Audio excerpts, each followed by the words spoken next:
Pemerintah Iran gelar pemakaman massal 100 korban tewas akibat demonstrasi yang berujung kericuhan. Komisi 1 DPR minta Kementerian Luar Negeri untuk menyiapkan skema evakuasi bagi WNI di Iran.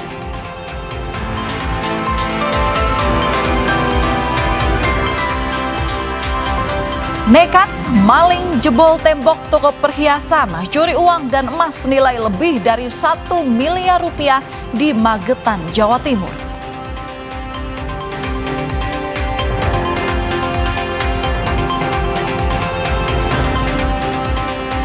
Jenazah pendaki tewas di Gunung Slamet diserahkan ke pihak keluarga untuk dimakamkan.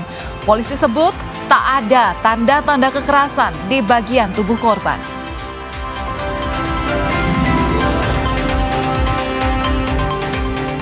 Terdakwa kasus penghasutan terkait demo di akhir Agustus 2025, Laras Faizati bebas bersyarat. Hakim memvonis 6 bulan penjara dengan syarat pengawasan selama 1 tahun.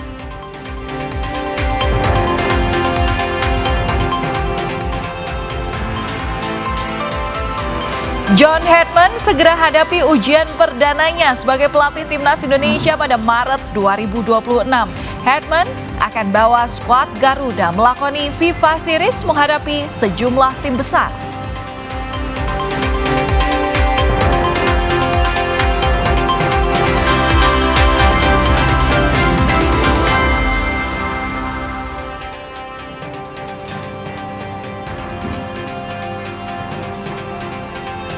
Halo saudara, selamat malam. Apa kabar Anda hari ini? Selain sejumlah berita utama tadi, kami juga memiliki informasi lainnya yang patut Anda simak malam hari ini hanya di Kompas Malam. Saya, Valentina Sitorus, bersama Anda.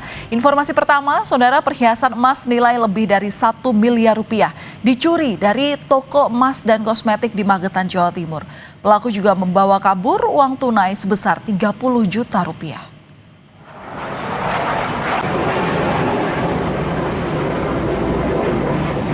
Toko emas dan kosmetik di Jalan Raya Bendo, Desa Belotan, Kecamatan Kawedanan, Kabupaten Magetan dibobol kawanan maling pada hari Rabu pagi 14 Januari. Sejumlah karyawan kaget mendapati toko berantakan, lemari dan etalase yang berisi emas batangan dan perhiasan dalam kondisi acak-acakan. Pemilik toko mengaku uang tunai yang digasak pelaku sebesar 30 juta rupiah, emas seberat 1 kilogram atau senilai lebih dari 1 miliar rupiah. Pertama ini sama teman saya. Terus? Itu sudah bobol semua. Yang di belakang kayak ada bobolan. Bekas dibobol, diacak-acak gitu kondisinya. Iya. Terus yang diambil apa aja Mbak Ridal? Perhiasan, Hah? uang. Perhiasan sama uang. Perhiasan emas Ya, sama uang. Uangnya sekitaran 30-an. 30 juta. Kalau emasnya? Ya kan kalau diuangkan ya 1 M ke atas. Polisi melakukan olah tempat kejadian perkara dan meminta keterangan sejumlah saksi, termasuk pemilik dan karyawan toko emas. Untuk menutupi jejak, pelaku membawa server kamera pemantau CCTV. Kan hasil olah TKP awal, memang pelaku diduga merusak dinding. Dijebol gitu ya? Dia dilubangi. Kalau keterangan dari pemilik ini kerugian sampai berapa nih? Untuk kerugian bendanya emas dan uang tunai, namun jumlahnya berapa kami nanti sesuaikan dengan hasil BAP. Tak membutuhkan waktu lama, polisi berhasil menangkap 5 pelaku pembobol toko perhiasan yang membawa uang tunai serta emas dengan nilai lebih dari 1 miliar rupiah. Kelima tersangka merupakan spesialis pembobolan dan kerap melakukan kejahatan serupa di lokasi lain. Awalnya Polres Madiun menangkap pelaku pencurian dengan pemberatan di sejumlah toko di Madiun. Ternyata pelaku juga membobol toko emas di Magetan, Jawa Timur. Kita sudah berhasil mengamankan 5 orang yang diduga pelaku perampokan di toko emas tersebut. Kelima orang ini yang saat ini diamankan, ini hasil kolaborasi Polres Magetan dengan Polres Madiun Kabupaten, di mana memang pelaku ini spesialis melakukan kejahatan bobol tembok. Dan bukan hanya di tempat ini saja melakukan kejahatan, juga ada di beberapa TKP tempat kejadian. Dan puji syukur juga, alhamdulillah, seluruh barang-barang yang diamankan atau diambil di lokasi itu berhasil kami amankan. Informasi lain, saudara, jenazah pendaki yang meninggal di Gunung Slamet, Syafiq Ridan Ali Razan, telah tiba di rumah duka yang ada di Magelang, Jawa Tengah pada Kamis malam. Jenazah disambut isak tangis keluarga.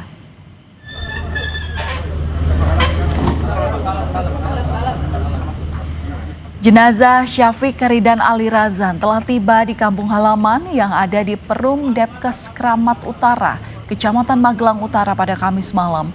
Jenazah Syafiq langsung disalatkan di masjid setempat dan akan dimakamkan di pemakaman umum Sidotopo di Kelurahan Kedung Sari pada Kamis malam.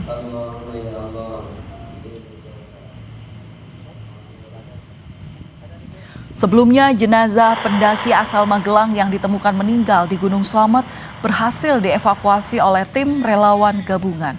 Korban dilaporkan hilang sejak akhir Desember 2025. Dan inilah juga, saudara, detik-detik evakuasi pendaki Syafiq Ridan Ali Razan yang ditemukan meninggal di Gunung Slamet. Dengan cara ditandu, jenazah Syafiq dibawa oleh tim SAR menuruni Gunung Slamet. Jenazah dibawa dari pos 9 pendakian Gunung Slamet menuju posko Gunung Malang di Kabupaten Purbalingga pada Kamis pagi.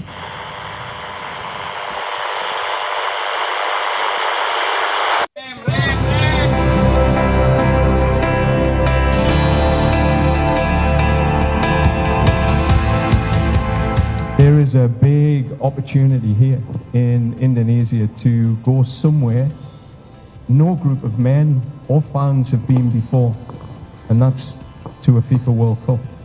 That's the mission. Every day I wake up, every day I get out of bed, everything I'll be thinking about other than my family will be qualifying this team for a World Cup, putting the steps in place.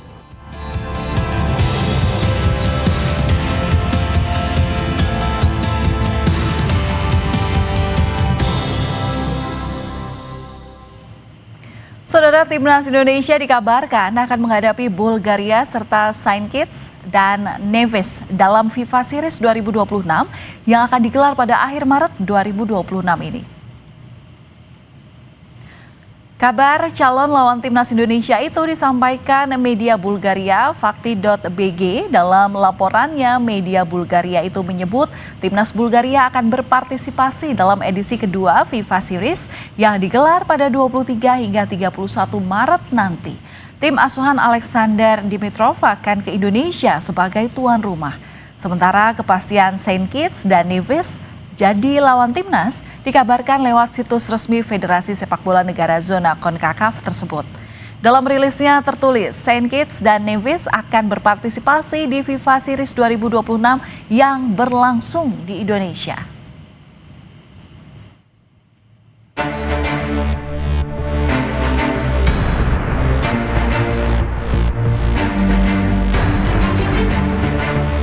John Herdman segera menghadapi ujian pertamanya sebagai pelatih Timnas Indonesia pada Maret 2026. Herdman akan membawa skuad Garuda melakoni FIFA Series menghadapi sejumlah tim besar. 3 hari usai dikenalkan ke publik sebagai pelatih Timnas Indonesia, John Herdman menyapa Garuda fans di balik kediamannya di Jakarta. Herdman meminta supporter bersama-sama mendukung Timnas agar meraih kemenangan di FIFA Series Maret mendatang.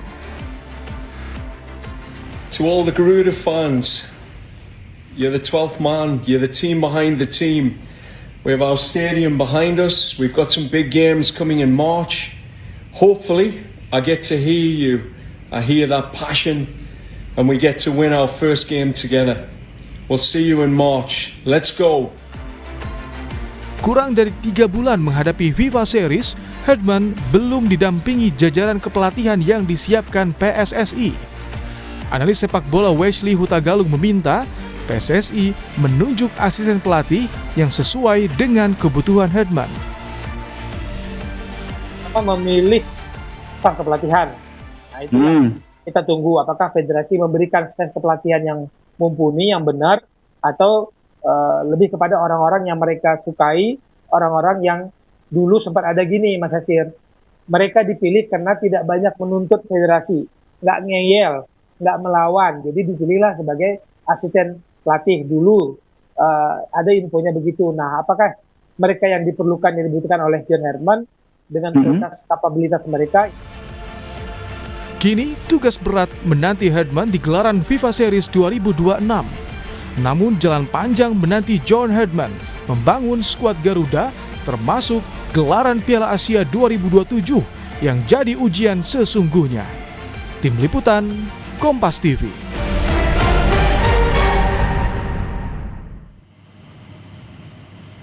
Saudara, soal jajaran kepelatihan belum lengkap karena PSSI belum menunjuk asisten pelatih lokal yang akan mendampingi Herdman. Tapi bagaimana Herdman akan menyiapkan skuad Garuda untuk agenda Maret mendatang? Kita akan bahas bersama ex-pelatih Timnas Indonesia, tepatnya di tahun 2012 hingga 2013 ada Coach Neil Maizar. Selamat malam Coach Neil, apa kabar? Selamat malam Mbak, kabar baik. Salam olahraga, kabar baik untuk kita semua. Coach, saya juga mau tanya nih, idealnya sebenarnya kapan sih asisten pelatih itu ditunjuk, apalagi 2 bulan lagi kita kan melakukan, kita menjalani FIFA Series dan Indonesia jadi tuan rumah. Kalau menurut saya Mbak, secepatnya. Ketika John Herdman sudah ditunjuk sebagai pelatih kepala Timnas Indonesia, seharusnya dia segera menunjuk staf khususnya. Itu beberapa asisten pelatih seperti goalkeeper coach, physical trainer, asisten pelatih, dan itu akan membantu dia dalam menghandle tim nasional ini karena secepatnya dia berkolaborasi, dia akan menentukan seperti apa 2 bulan ke depan karena FIFA Series kan 2 bulan lagi akan berjalan.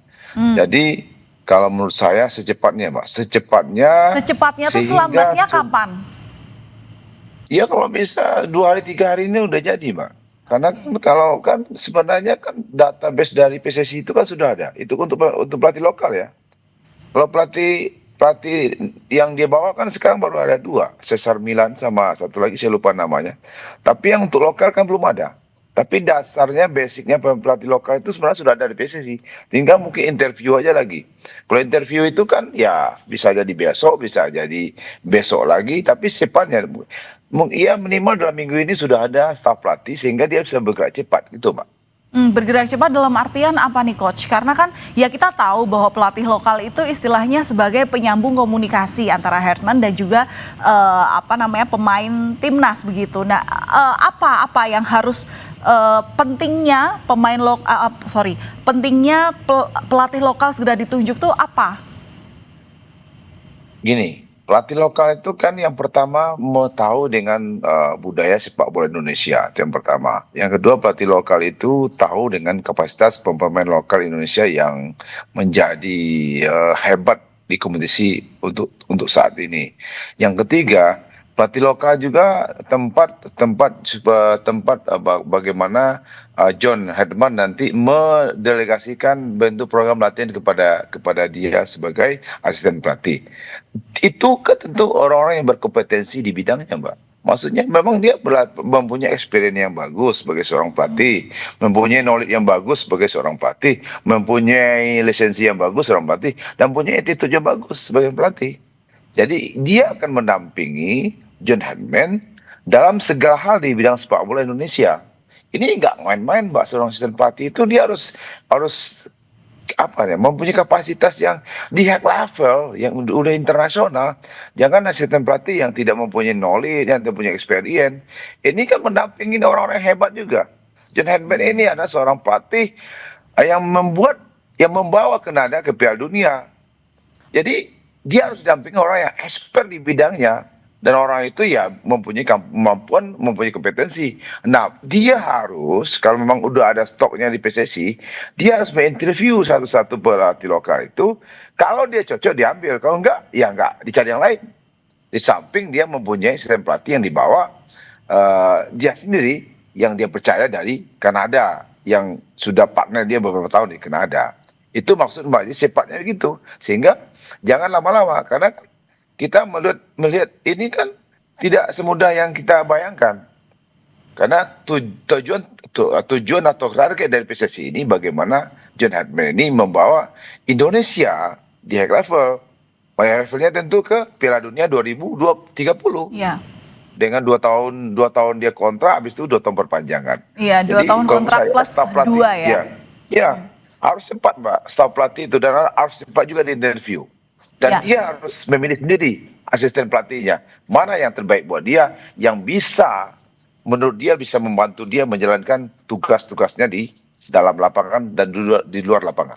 Ya, dan memenuhi ekspektasi dari pecinta sepak bola tanah air ya.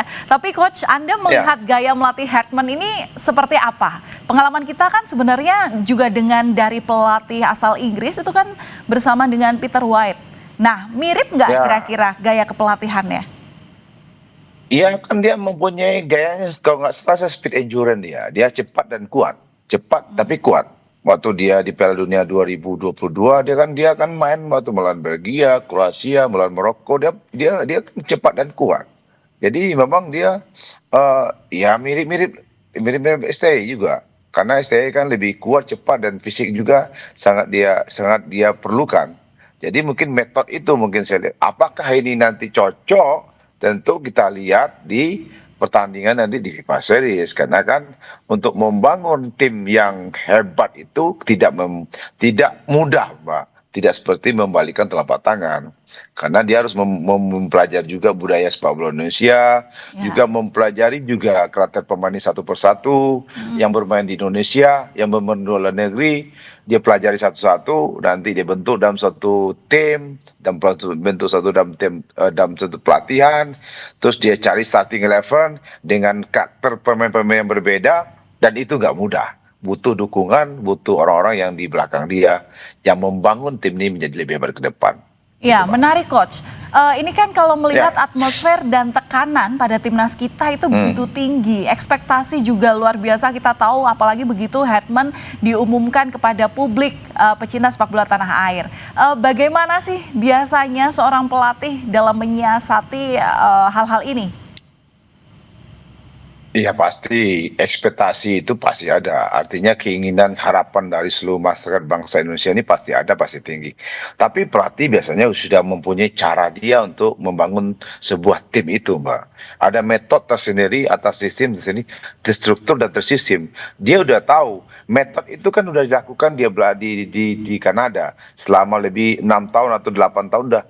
Dia bangun sepak bola Kanada, bagaimana dari Kanada yang dari dari peringkat FIFA 100 bisa menjadi sekitar 40 atau 33 sampai Piala Dunia.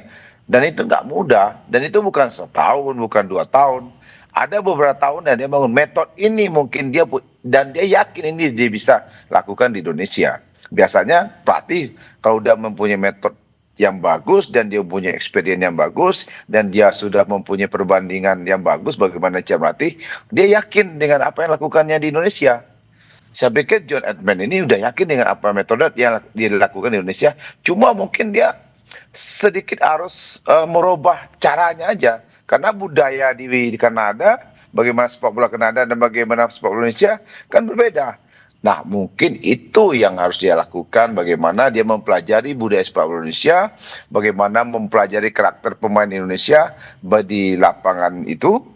Tentu dia akan lihat di kompetisi di Indonesia, bisa dia ke Bandung, bisa dia ke Jakarta, bisa dia ke mana, ke Makassar, ke Malang, ke Surabaya. Nanti setelah dia melihat dan sudah mapping, sudah melihat, menganalisis secara umum, dari situlah dia bisa menentukan ini tim nasional ini mau kemana dia bentuknya, taktiknya bagaimana, strateginya bagaimana, green desainnya sepak bola Indonesia ini seperti apa untuk menuju level yang ke high level, ke Piala Dunia atau ke dunia internasional, begitu Mbak. Ya, safari untuk melihat karakteristik pemainnya, calon tim kuat Indonesia. Harus dilihat. Ini kelihatannya akan mudah dilakukan karena berbeda dengan pelatih sebelumnya, Herdman ini berkomitmen untuk tetap tinggal di Indonesia. Jadi setidaknya untuk mobilisasi ini kelihatannya akan mudah. Oke, kita akan lihat nanti bagaimana ramuan dari timnas, baik itu dari sisi pelatih, penunjukan pelatih lokal, hingga siapa nanti kira-kira skuad Garuda yang akan dipilih dalam permainan FIFA Series Maret nanti. Kita akan tunggu hasilnya seperti apa. Sebelumnya terima kasih Coach Neil sudah berbagi pandangan bersama kami di Kompas Malam Kompas TV. Salam sehat selalu, salam olahraga. Saudara, kami akan kembali usai jeda dengan informasi mengenai pemerintah Iran yang menggelar pemakaman massal bagi sekitar 100 orang di hari Rabu, termasuk anggota pasukan keamanan yang tewas dalam aksi demonstrasi yang berujung kericuhan.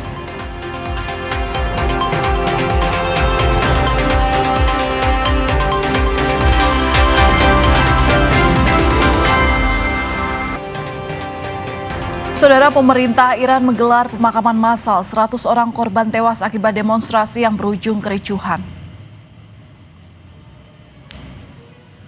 Prosesi pemakaman ini diatur sepenuhnya oleh pemerintah Iran dan dihadiri ribuan orang di Teheran. Barisan peti mati yang dibalut bendera Iran tersebut ditumpuk hingga 3 tingkat di atas truk serta dihiasi bunga mawar merah putih dan bingkai foto para korban yang tewas.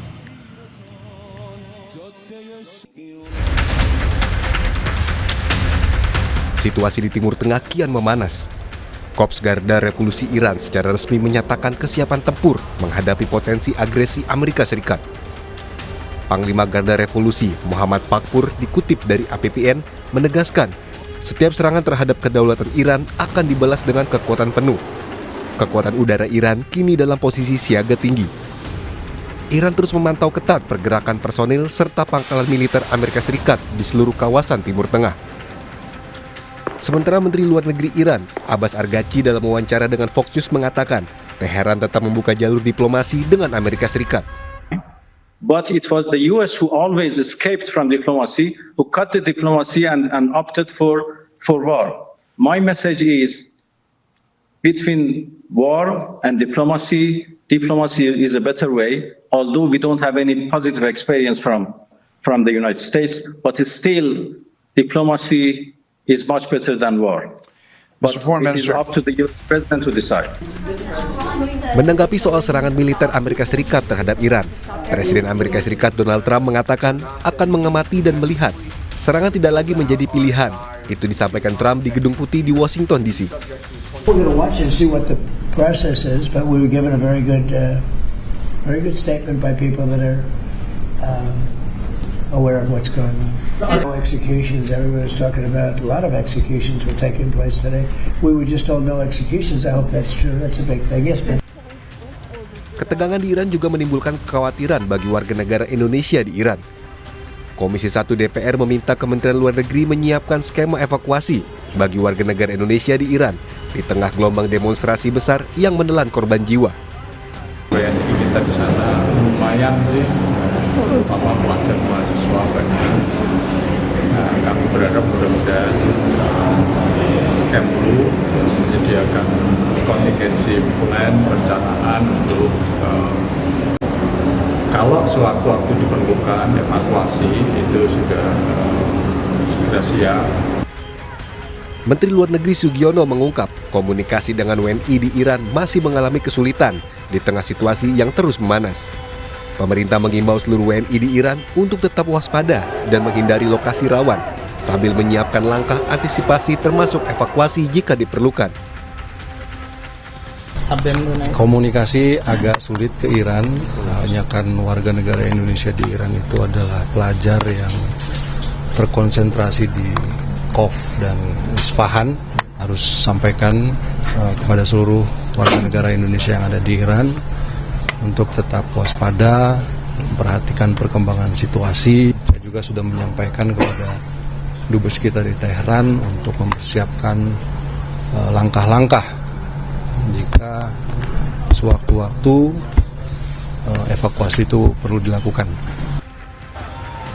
Berdasarkan laporan dari Human Activist News Agency, 2.500 orang tewas akibat demonstrasi besar-besaran berujung kerusuhan di Iran.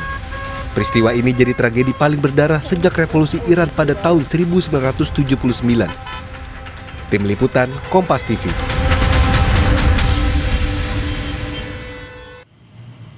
Saudara, situasi di Iran kian memanas. Lalu bagaimana nasib warga negara Indonesia di sana?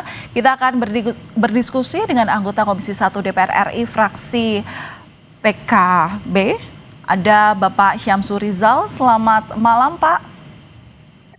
Selamat malam, Assalamualaikum warahmatullahi wabarakatuh. Waalaikumsalam. Pak, ini kan Menlu bilang kalau masih kesulitan berkomunikasi dengan WNI di sana. Lalu apa kira-kira rencana darurat yang sebaiknya dilakukan pemerintah untuk mengevakuasi warga negara Indonesia di sana? Ya, makasih banyak. Yang pertama, kita memang sudah meminta secara resmi kepada Kementerian Luar Negeri untuk menyiapkan skema evakuasi pada kondisi yang kita tidak inginkan, pada kondisi yang paling ekstrim, dan kesulitan yang dialami oleh Kementerian Luar Negeri untuk menjalin komunikasi memang karena hampir semua sistem digital di sana dengan sengaja di breakdown, dan ini juga sih sebenarnya sudah ada utusan-utusan yang kita minta untuk bisa memasuki Iran, termasuk melalui jalur militer, sehingga komunikasi itu bukan hanya dalam konteks diplomasi langsung ke warga kita melalui Kementerian Luar Negeri, tetapi juga melalui militer. Dan kabar terakhir yang kami terima itu bahwa pesan ini sudah sampai bukan hanya kepada warga negara, bukan cuma kepada kedutaan kita di sana, tetapi juga kepada warga negara Indonesia yang ada di Teheran dan di beberapa wilayah di sekitar Iran. Dan mudah-mudahan pesan yang sudah sampai itu mereka sudah bisa standby, dan kita berharap skema evakuasi yang sudah direncanakan ini bisa berjalan dan bisa diaktifasi setiap saat. Iya Pak Syamsu, tapi kan ada juga informasi yang beredar di media kalau ada anggota keluarga yang bahkan tidak bisa dihubungi selama 5 hari. Nah, dari laporan yang Komisi 1 terima, kondisi WNI saat ini memang masih dalam tahap aman? Dipastikan itu? Ya, kalau untuk warga negara Indonesia yang ada di Teheran dan sekitarnya itu relatif sudah terkomunikasi semuanya. Cuma kita belum tahu apakah ada di beberapa kota-kota yang lainnya itu yang belum terkoneksi. Tetapi pada dasarnya Kementerian Luar Negeri ini sudah menyampaikan bahwa mereka sudah sebagian besar sudah bisa dihubungi dan sudah memiliki standar keamanan termasuk potensi evakuasi. Oke, jadi mereka sudah. Jadi dari mereka ini masih bertahan di rumah masing-masing atau sebenarnya KBRI Teheran itu mempersilahkan mereka untuk ke kantor KBRI atau bagaimana sih Pak?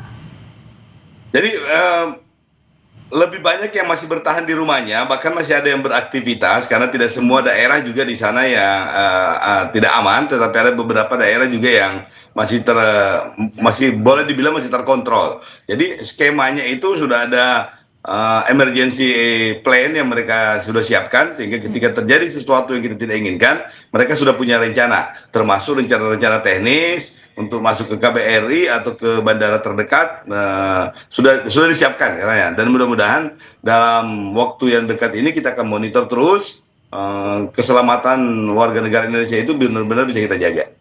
Ya, pemerintah melalui Menteri Luar Negeri Sugiono pertanggal 12 Januari atau hari Senin kemarin itu memang bilang bahwa kondisi masih aman, istilahnya belum diperlukan adanya evakuasi. Tapi kalau dari DPR melihat kondisi Iran saat ini, sudah harus segera mungkin mengevakuasi atau masih melihat situasi dulu?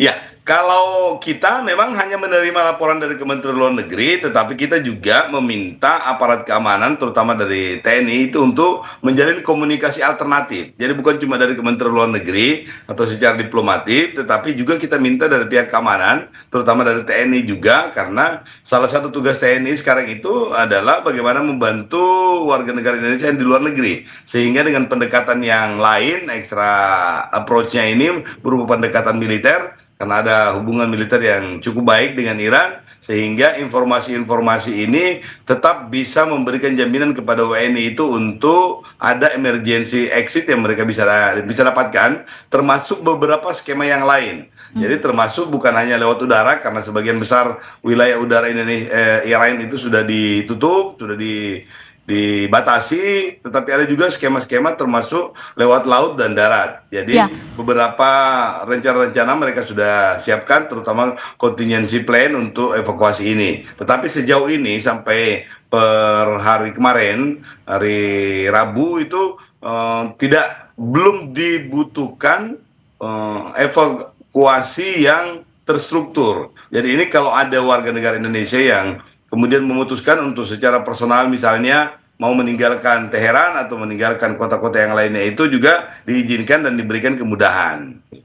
Oke, baik. Pak, singkat saja, adakah imbauan bagi keluarga yang hingga saat ini masih khawatir tidak bisa menghubungi keluarganya untuk memastikan bahwa mereka aman? Ini bagaimana? Adakah imbauan bagi keluarga? Singkat saja, Pak. Oh ya, memang kita meminta supaya mereka rajin menghubungi Kementerian Luar Negeri. Sayang sekali saya tidak hafal nomor online-nya, tetapi silakan Anda browsing karena priority keamanan warga negara Indonesia yang ada di Teheran itu menjadi prioritas kita saat ini. Insya Allah, dalam pasti kita update terus ya. Baik, terima kasih sudah berbagi informasi bersama kami di Kompas Malam. Anggota Komisi 1 DPR fraksi PKB, Bapak Syamsul Rizal. Salam sehat selalu, Pak. Saudara, kami akan kembali usai jeda dengan informasi mengenai jenazah pendaki asal Magelang yang ditemukan meninggal di Gunung Slamet sudah dievakuasi tim relawan gabungan. Polisi menyebut tak ada tanda-tanda kekerasan di tubuh korban dan murni kecelakaan.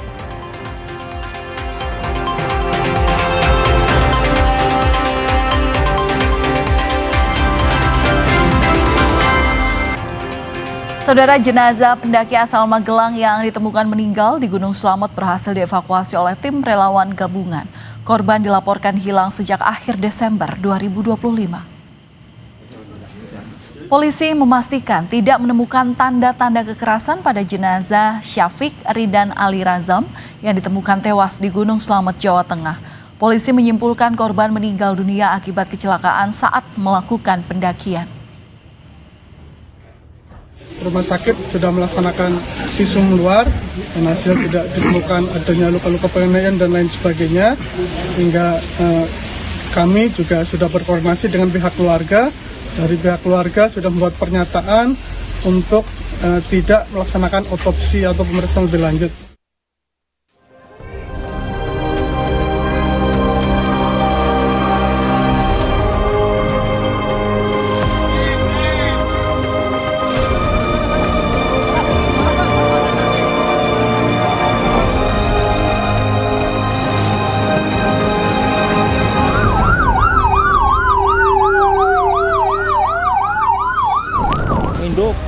Dan Mas Indra supaya langsung naik aja. Setelah 17 hari hilang di Gunung Slamet, Jawa Tengah, Syafiq Rida Ali Razam akhirnya ditemukan para relawan. Pendaki 18 tahun itu ditemukan bukan dalam pelukan hidup, melainkan keheningan abadi.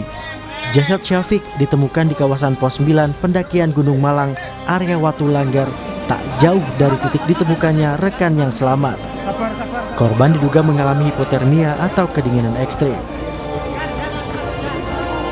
Jenazah Syafiq ditemukan relawan di bawah koordinasi Wanadri yang memutuskan melanjutkan pencarian yang sempat ditutup.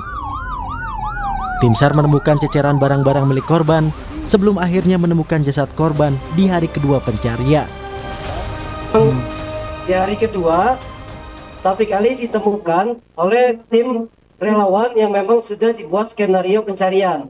Mencoba di hari kedua, untuk menyapu titik ceceran yang diperkirakan survivor mengarah kepada titik arah lereng Sungai Klimis, anak sungai dari Lembarang, di atas Watu Langgar. Usai ditemukan, orang tua berterima kasih pada tim pencarian. Ayah korban menyatakan Syafiq baru 2 kali melakukan aktivitas mendaki dan awalnya izin mendaki ke Gunung Sumbing. Di hari kemarin anak saya sudah ditemukan dengan izin Allah dan juga dengan kerja keras semua tim relawan dan juga warga sekitar yang ada di Celkatakan yang luar biasa. Ya, dia baru 2 kali naik Gunung Andong, yang ini langsung ke Gunung Slamet. Memang pamitnya udah ke Gunung Slamet gitu? Gunung kan aku ke Gunung Sumbing pamitnya. Dia terus ke Gunung Sumbing, tetapi mungkin dia ada keinginan memang pinginnya Gunung Slamet. Jenazah Syafiq tiba di kampung halaman di Perum Depkes Keramat Utara, Kecamatan Magelang Utara, Kamis malam. Jenazah Syafiq langsung disolatkan di masjid setempat dan akan dimakamkan di pemakaman umum Sidotopo di Kelurahan Kedung Sari, Kamis malam. Tim Liputan Kompas TV.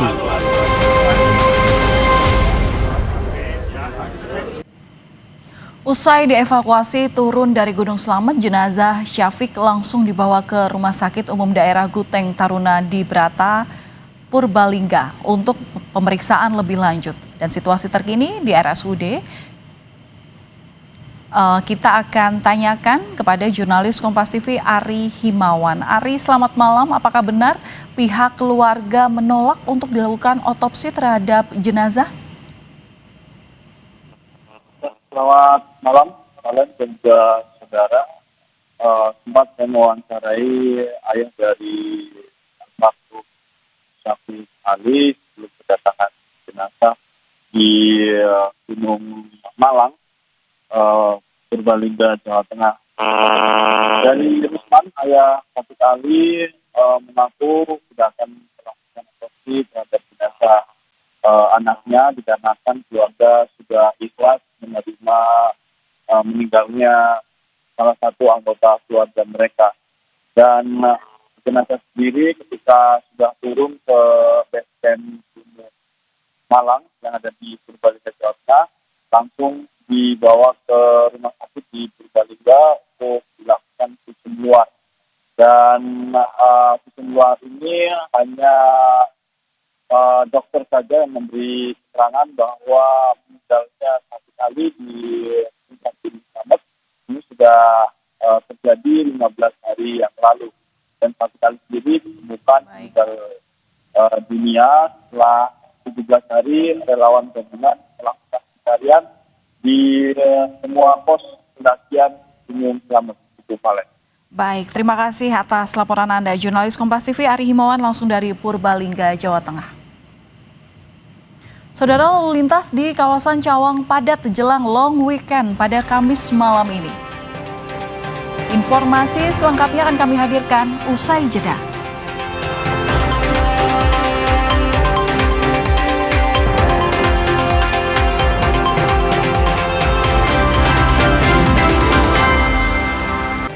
Anda masih bersama kami di Kompas Malam. Saudara, lalu lintas di kawasan Cawang padat jelang long weekend di hari Kamis malam ini.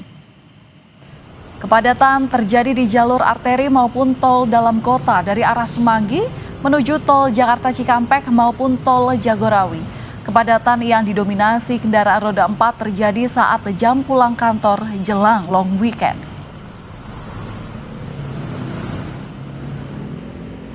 Kepadatan arus kendaraan juga terlihat di kawasan Paster, Bandung, Jawa Barat pada Kamis malam. Kepadatan tidak hanya terjadi di gerbang tol Paster, tapi juga hingga ke jalur arteri. Untuk melihat kepadatan arus lalu lintas terkini, kita akan tanyakan langsung kepada jurnalis Kompas TV, Niko Anggriawan dan juru kamera Anggi Meindarwan. Niko, seperti apa arus lalu lintas yang ada di kawasan Cawang jelang long weekend ini? Apakah ada petugas yang mengatur atau merekayasa lalu lintas di sana untuk mengurai kepadatan yang terjadi?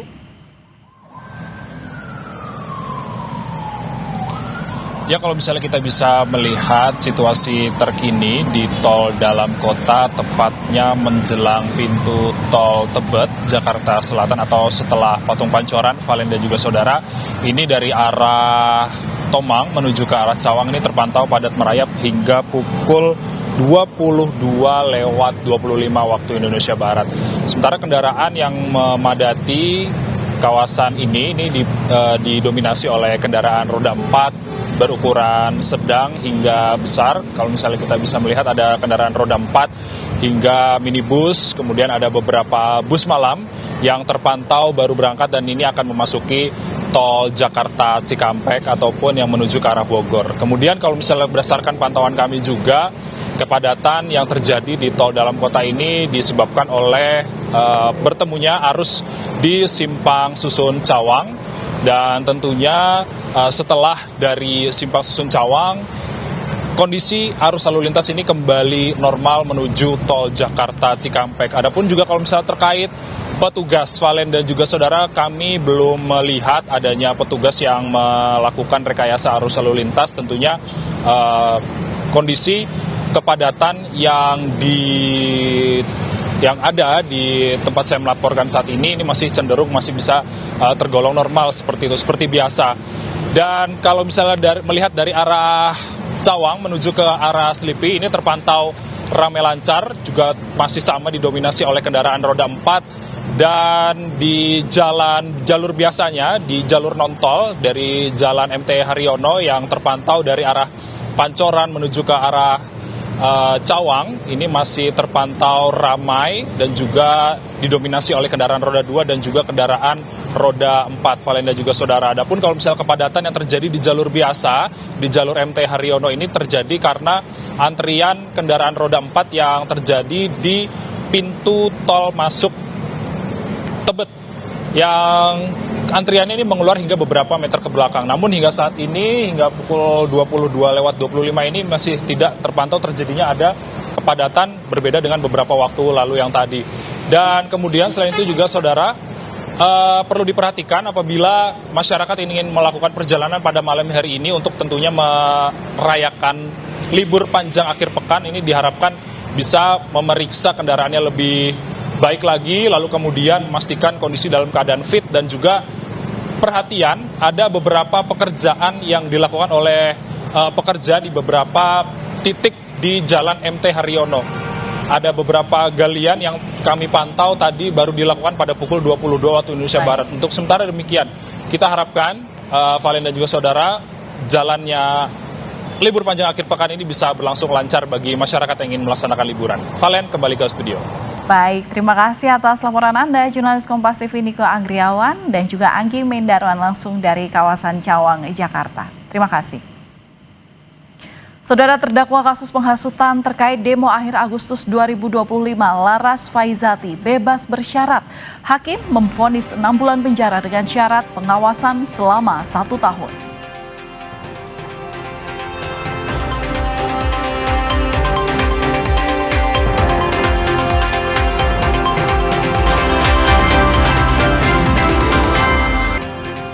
Saudara, terdakwa kasus penghasutan terkait demo akhir Agustus 2025, Laras Faizati bebas bersyarat. Hakim menjatuhkan vonis 6 bulan penjara dengan syarat pengawasan selama 1 tahun.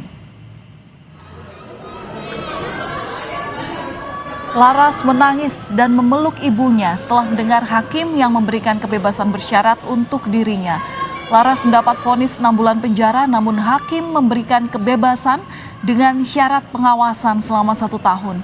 Hakim menilai terdakwa Laras terbukti melakukan penghasutan yang berujung demo rusuh pada akhir Agustus lalu. Laras merasa bersyukur bisa pulang ke rumah, namun ia kecewa karena divonis bersalah atas penghasutan.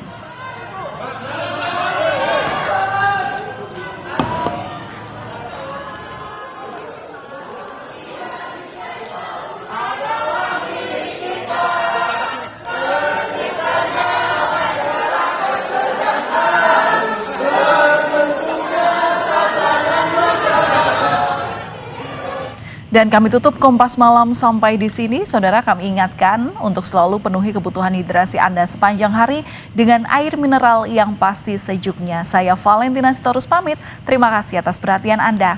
Sampai jumpa.